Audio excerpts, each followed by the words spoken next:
I'm going to get started. Welcome, everybody. Mr. President, welcome. I've been visiting France for more than 50 years. I know I don't look it, but truly so. And over that time, I've been passionate about visiting France, understanding it, learning about it, learning from it. But mostly, I've been passionate about the debates we have related to the French economy, and importantly, the future of France. What's striking to me about these debates, the debates have actually changed. And the debates have changed over the last decade. Today, I think there's a broad agreement around one single idea, that economic growth matters. Economic growth, as it broadens, reduces polarization. I think that sounds obvious now about the need for economic growth, but not so long ago. It was still an open question whether competitiveness would truly sit at the center of France's economic vision. I think that question has been answered, and President Emmanuel Macron has been the key man driving that shift and answering that question. In fact, you could make an argument that no French leader has led his country at a more pivotal time since World War II. From the onset, President Macron has argued that France must strengthen itself. It must strengthen its defense. It must renew itself in its capacity to innovate, but also importantly, and maybe more importantly today than ever before, and remain engaged in the world. That perspective has defined his presidency and is one that is helping to shape the conversation, the needed conversation about Europe's future. Ladies and gentlemen, please join me in welcoming the President of the French Republic, Emmanuel Macron.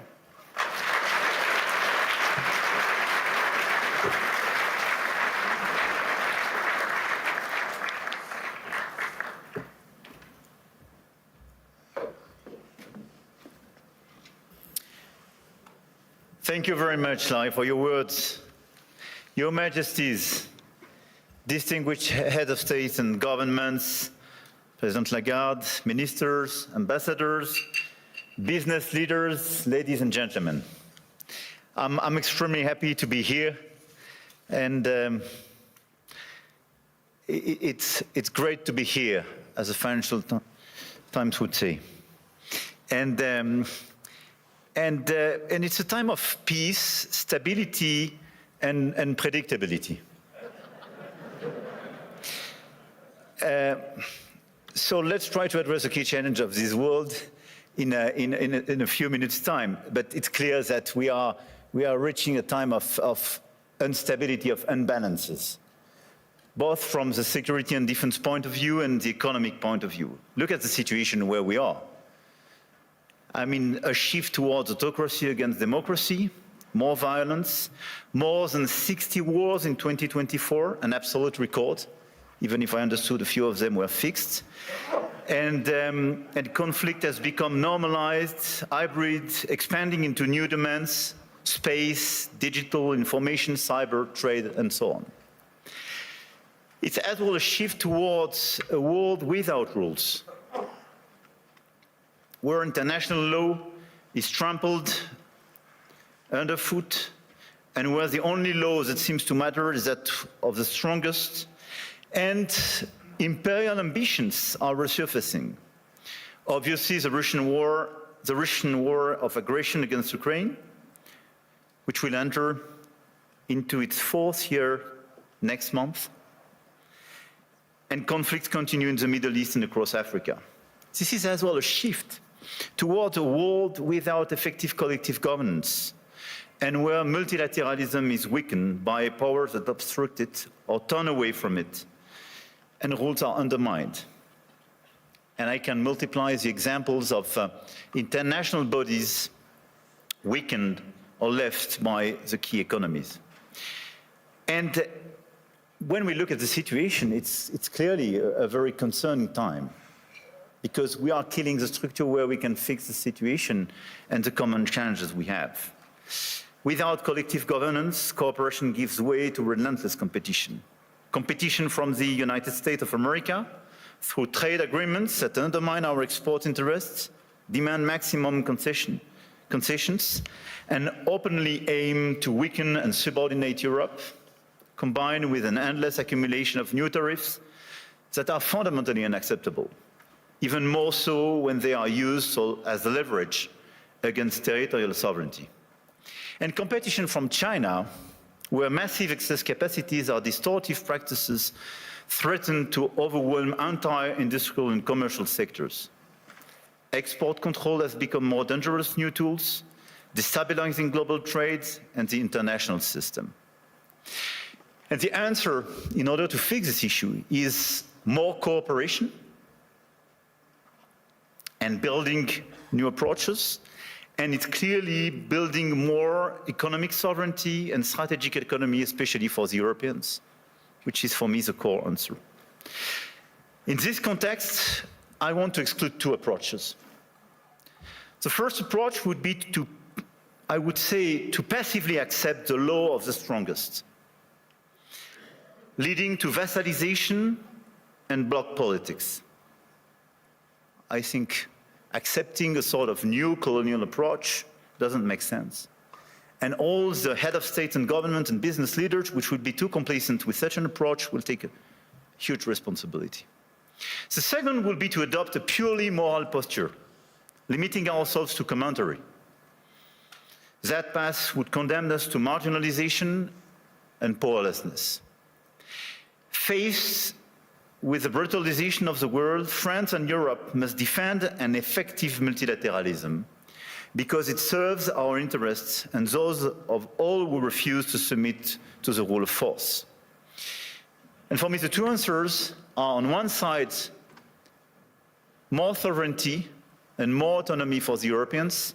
On the other side, an efficient multilateralism to deliver results through cooperation. Obviously, France and Europe are attached to national sovereignty and independence, to the United Nations and to its charter. And it's not an old-fashioned way to live multilateralism. It's just not to totally forget what we learned from the Second World War and remain committed to cooperation. And this is also because of those principles that we have decided to join the mutual exercise in Greenland without threatening anyone, but just supporting an ally and another European country, Denmark. Facing this order and this new situation, this year France holds the G7 presidency with a clear ambition: to restore the G7 as a forum for frank dialogue among major economies and for collective and cooperative solutions. Trade wars, protectionist escalation, races towards overproduction will only produce losers. This is why addressing global economic imbalances is our key priority. And if we look at the situation, the current imbalances are due to some key phenomena, and we all have to deliver our own agenda. This includes American overconsumption, Chinese underconsumption and overinvestment, and European underinvestment and lack of competitiveness. And these imbalances are also reflected in development gaps, by the way, and we can no longer settle for aid that neither delivers sufficient results nor enables countries to escape poverty. So our objective through the G7 is to demonstrate that the world's major powers are still capable of reaching a shared diagnosis of the global economy and committing to concrete actions. Cooperating is not about blaming others. It is about assuming one's share of responsibility and contributing to solutions. So the objective of this G7 will be to build this framework of cooperation in order to fix the roots of these imbalances and restore efficient convergence and cooperation through multilateral frameworks. And the other objective is as well to build bridges and more cooperations with the emerging countries, the BRICS and the G20, because the fragmentation of this world would not make sense. Here, this point is for, I would say, the global agenda and how the, our G7 agenda. On the other side, we have the European answer. And for me, Europe clearly has to fix its key issues: the lack of growth, the lack of GDP per capita growth, and the three pillars of our strategy in order to deliver more sovereignty, more efficiency, and more growth would be based on protection, simplification, and investment. Because the diagnosis is well known, European competitiveness still lags behind that of the US, and in the current global order, facing precisely the Chinese approach, we have to react. So first, protection. Protection doesn't mean protectionism. But today's Europeans are too naive.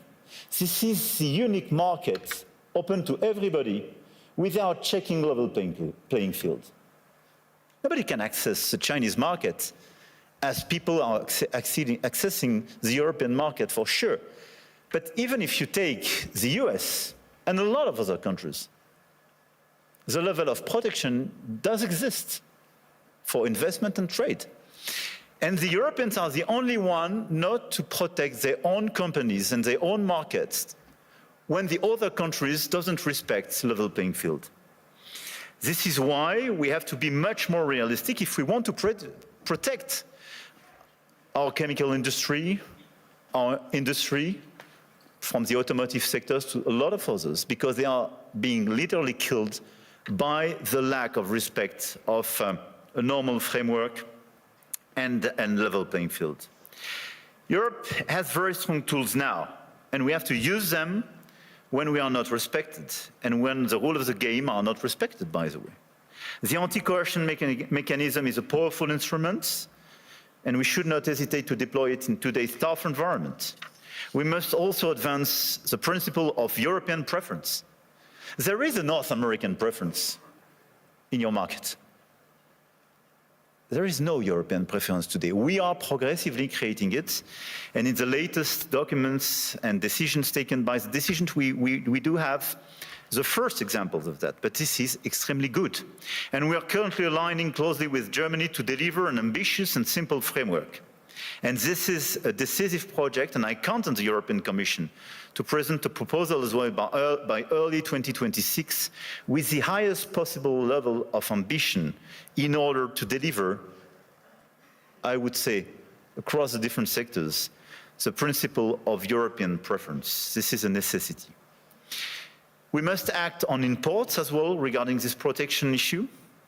And in the context of escalating trade tensions and Asian overcapacities, Europe must strengthen its trade defense instruments, including mirror measures to enforce regulatory standards, and we must improve the quality and added value of foreign direct investments, targeting projects with strong export potential. And this is core for the rebalancing with China. China is welcome, but what we need is more Chinese foreign direct investment in Europe in some key sectors to contribute to our growth, to transfer some technologies, and not just to export towards Europe some devices or products which sometimes don't have the same standards or are much more subsidized as the one being produced in Europe. It's not being protectionist, it's just restoring this level playing field and protecting our industry. So from safeguard clauses to mirror clauses to European preferences and incentives for more FDIs, this strategy is absolutely key. And in parallel, protecting our economies will also require a resilient strategy on both imports and exports to de-risk supply chains, particularly for raw materials, rare earths, semiconductors, chips, and to diversify our trade partners. The second pillar of the European economy and the European strategy should be simplification.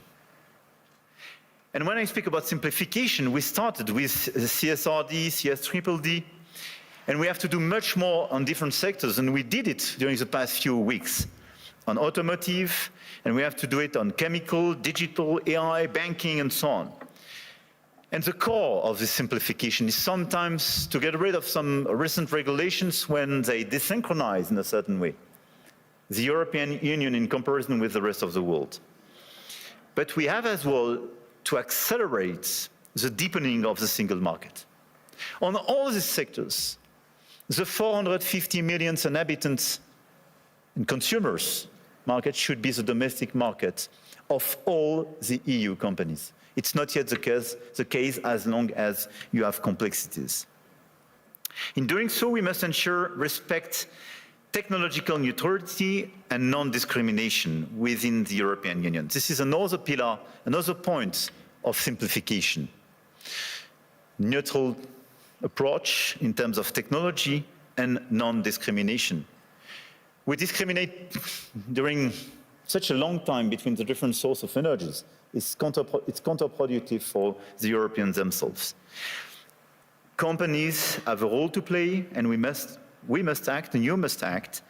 And clearly, you must help identify and concretely help us to simplify where it is needed. But for me, this agenda of simplification is not a matter of discussion, but just implementation, speed and scale. The third pillar of the European strategy for more competitiveness and more autonomy is based on investment and innovation. We have to invest much more. If there is a GDP per capita so different between the US and Europe, 65% to 70% of the explanation is due to the difference in terms of innovation. And the US was much more innovative because of public and private investment. So in our budget for the months to come, because we will negotiate during the years, this year in Europe, we have to invest much more money in the critical sectors where the innovation will be made. AI, quantum, green tech, but as well defense and security. The size of our common budget is not the right one. We have to invest much more money in order to be much more credible and accelerate this innovation agenda. But at the same time, if you look at the situation, we don't have sufficient private investment. And this is one of the main differences. We do have the savings as the Europeans, much more than the US, by the way. But this saving is overinvested in bonds and sometimes in equities, but outside Europe.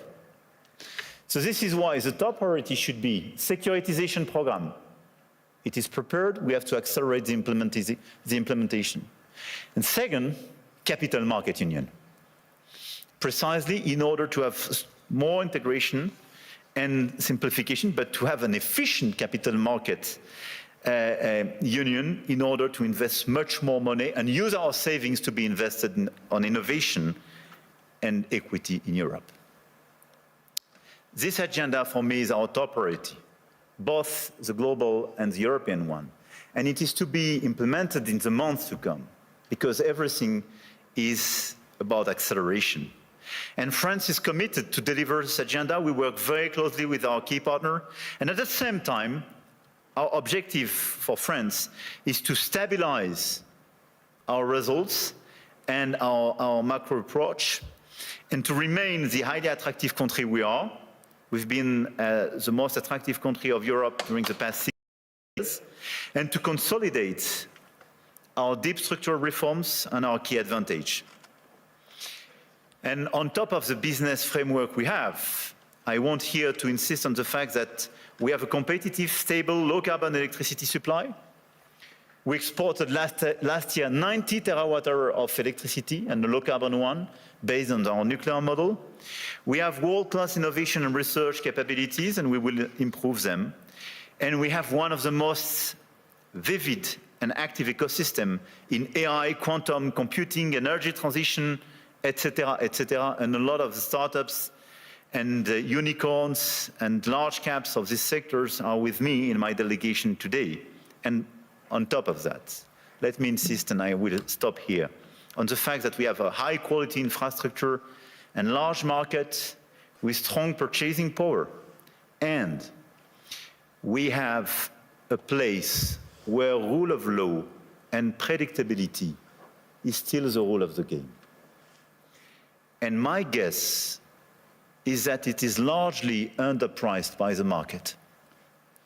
And beyond what you can do in terms of investment, what you can do in terms of strong ambitions, having a place like Europe, which sometimes is too slow, for sure, and needs to be reformed, for sure, but which is predictable, loyal, and where you know that the rule of the game is just the rule of law, it's a good place.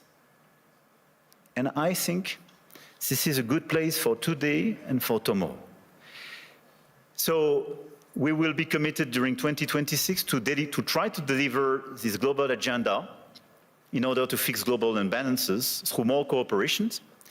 And we will do our best in order to have a stronger Europe, much stronger, and more autonomous, based on the pillars I just mentioned, and based as well, and we can revert in the dialogue, but on more investment and commitments on defense and security, because we have to invest much more and invest much more.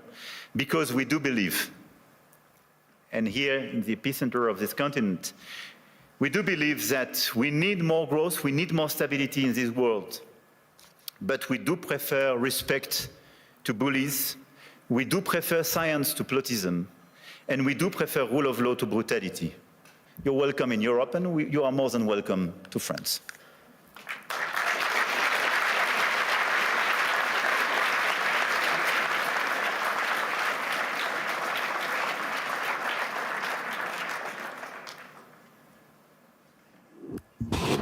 President, what I'd really like to ask you is, how's your last few days been?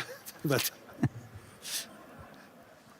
importantly, though, you framed out an economic direction for France and for Europe. If you had to prioritize to transform France and Europe as fast as possible, you close saying, yes, we are slow, yes, but what can we do right now to really accelerate it, to broaden the economies across Europe, that we have more participants? Is there any one silver bullet that you could do to really accelerate that type of growth? I don't think there is one silver bullet, but I think on the very short run, given the situation in some critical sectors, I think the European preference is a necessity because we are desynchronized with the others. And the second one is clearly a big bunch of simplifications. The 28th regime, which is being prepared by the Commission, and the deepening of the single market is key. And this is why I insisted on capital market union. I think if we deliver European preference and capital market union, here are two game changers. Well, you know, I've been talking about the capital market union in Europe as one of the major hindrances compared to the US. And so, yes, but I do believe, as we witnessed starting last year, and we're starting to see it accelerate this year, you're starting to see more international flows coming back to Europe. And so that is beginning, and so I do believe that will accelerate. But in terms of priorities, if you had to tell the Commission, what should they be more swift in terms of transforming Europe faster, so it can compete with the US, compete with Europe, and exceed China and Europe, China and the US? Look, I think this is the discussion we have clearly with the Commission.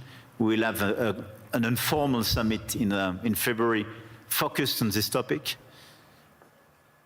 Everything was largely drafted by both Letta and Draghi's reports and is well known.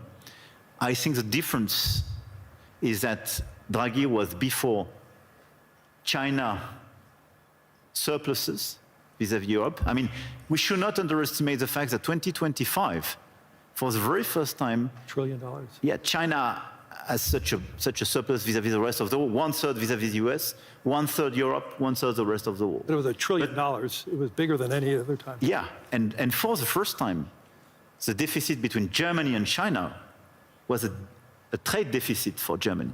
And this is a game changer for Europe. So this is why, clearly for me, we have to fix this issue.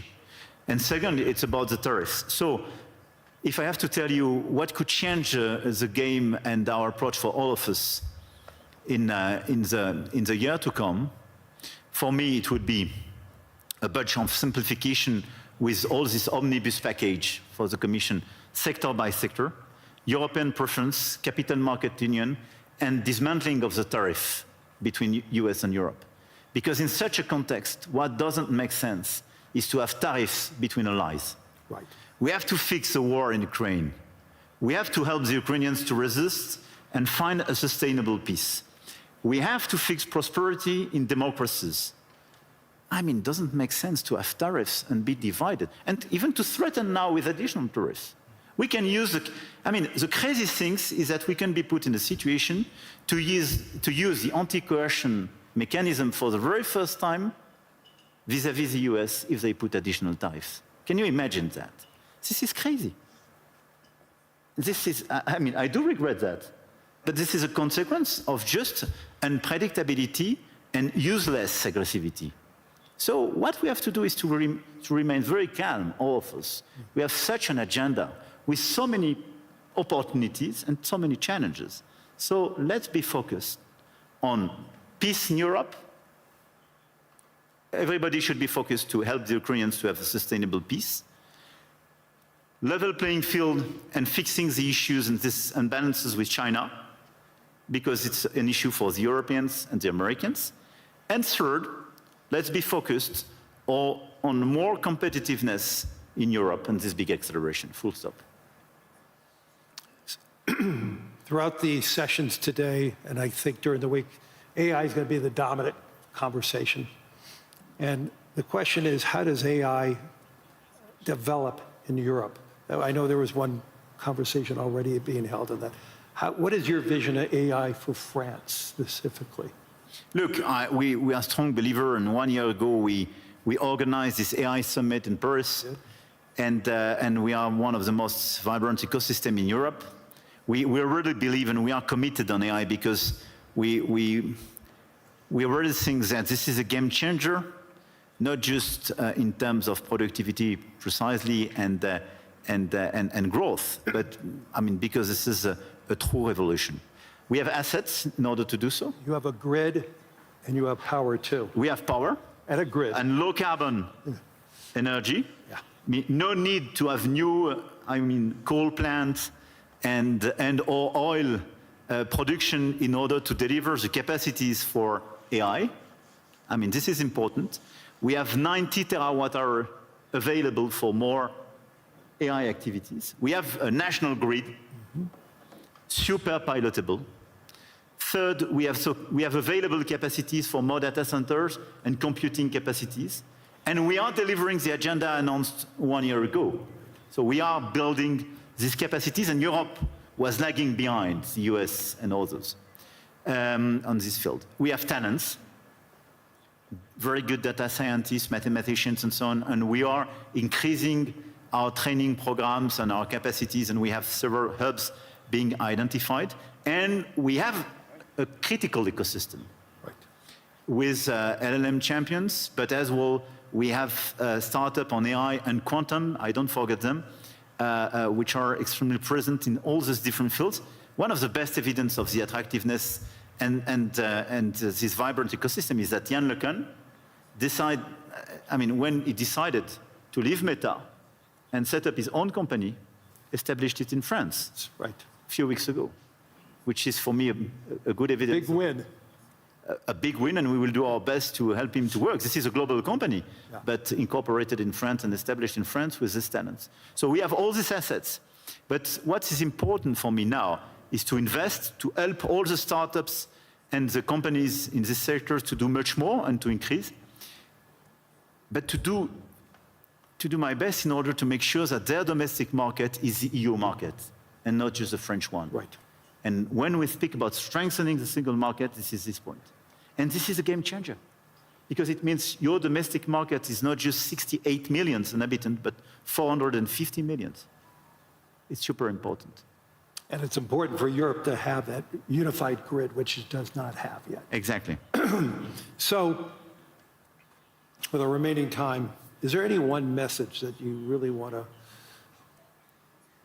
push over the course of your remaining term that really will resonate, not just resonate for France, but resonate for the world? Look, I really believe that we are in these very challenging times, and you mentioned some of these challenges in your speech. I did in mind, and unhappily, we were even not totally complete. Mm-hmm. And at the same time, we see the level of investment in this world, in the current environment, and the ongoing revolution. This level of investment has no comparison with what happened during the past years, not to say decades. So my main message would be, let's not be shy. Let's not be divided. Let's not accept a global order which will be decided by those who claim to have I would say, the bigger voice or the bigger stick or the bigger one, I don't know. But let's focus on just common interests and common challenges. We know what we have to fix: growth, peace, climate. And we should not forget climate in this current agenda. We want peace, we want growth, we want climate. And investment, innovation, everything should be dedicated to fix these three issues. And in order to fix these three issues, let's focus on the key investments, the key innovation, but our ability to cooperate as well. And let's be clear, Davos was founded for restoring a global discussion, having a global discussion between business leaders, but as well governments and so on. A global discussion is a discussion where everybody is respected and where you provide an improvement and a way forward for every place and every people in this world. This is the only way to make it sustainable. And I think this is the right way to do. And even if this is less present in the global debate today, we should focus much more on this approach. More cooperation, and let's focus on our key challenge to deliver peace, prosperity, and decarbonization of our economies for our fellow citizens. This is our duty. As business leaders, as head of states and governments, and we have everything in order to deliver this agenda. Just let's be coordinated. Let's not waste time with crazy ideas. Let's not open Pandora box or new topics. And it's not a time for new imperialism or new colonialism. This is a time of cooperation in order to fix these three global challenges for our fellow citizens. Full stop. We ran out of time. I want to thank the President of the Republic of France, Emmanuel Macron, for his wisdom, but most importantly, for your humanity and your leadership. Thank you, Larry. Thank you, Larry. I appreciate it. Thank you.